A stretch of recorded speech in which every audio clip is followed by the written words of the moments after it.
ลาของมนุษย์เอ๋ย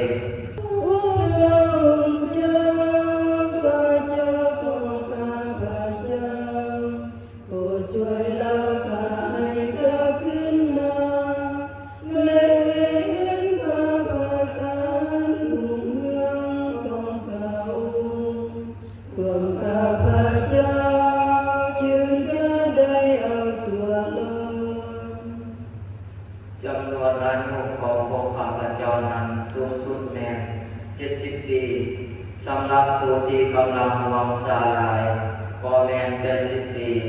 แต่ระยะเวลาเหล่านั้น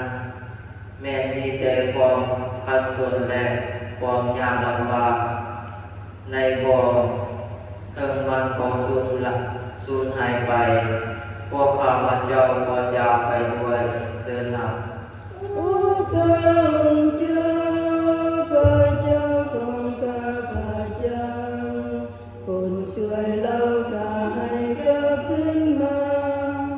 และเห็นความประการรุ่งเรืองของพระองค์พวกข้าพเจ้าจึงจะได้เอาตัวรอด แต่เศร้าๆโปรดให้พวก พระองค์เจ้า